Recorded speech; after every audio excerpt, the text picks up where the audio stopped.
Cast your mind back to the 1990s and you may remember that Mazda was a company in a fair bit of strife. There wasn't a whole lot in the way of fresh product and the image was, frankly, fairly dowdy. But fast forward to 2002 and along came a car called the Mazda6. It helped spark a resurgence for the brand. And now the second generation Mazda6 is back, this time in 2008. But the big question is, can this car do what the last one did? Can it spark another resurgence and bring even more sales to the brand? Now, you would have had to have been hiding behind a rock or a few trees not to know Mazda's sometimes annoying advertising slogan. And check this out.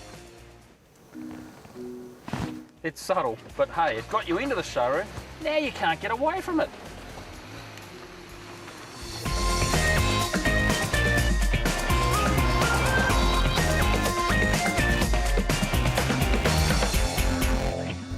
Yeah, now of course the whole zoom jingle, it is a bit cheesy and a bit of a gimmick and marketing speak of course.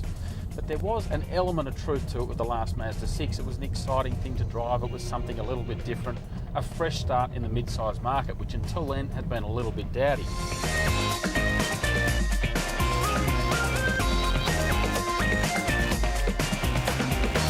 The first thing you notice is the extra space. Now the original car wasn't exactly cramped, but this one has a lot more interior space. It's bigger in every dimension, and of course the entire look, while the theme's the same, is all different. Every panel's new.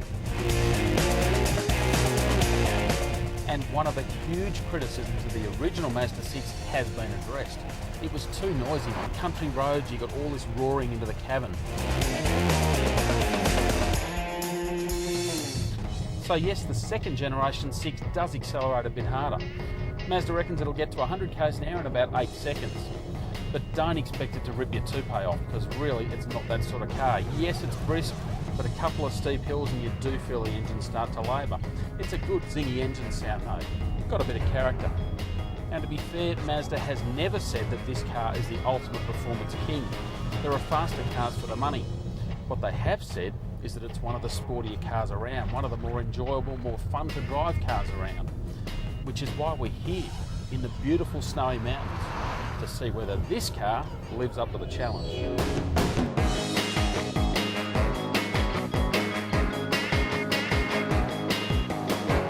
Instead of a 2.3 litre, it's now been up to 2.5 litres, but you don't get a whole lot more power. In fact, just 3 extra kilowatts. Pretty marginal really, 125 kilowatts all up. But what Mazda has focused on is more torque or mid-range pulling power to make the car more drivable. So it doesn't take long before you find yourself having a little bit of fun. It's that sort of car.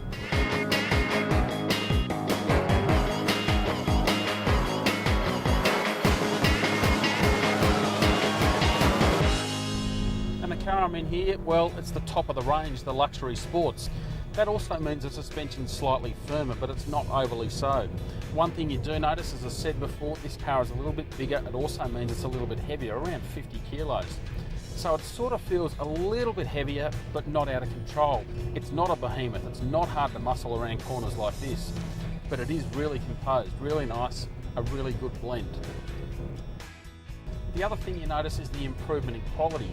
Now, quality per se has always been really good on Mazdas, but the perception of quality on this car is much better.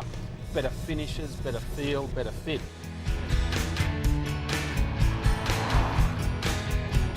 As before, there's a range of models for the Mazda6, part of its big selling point. You can get a sedan, a wagon and a hatch, not to mention models starting from $30,000 all the way up to almost $50,000.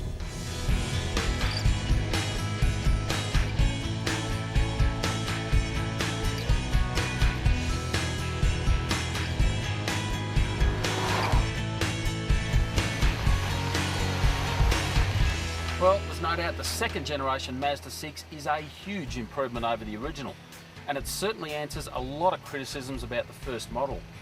But is it good enough to boost sales and take Mazda to the next level?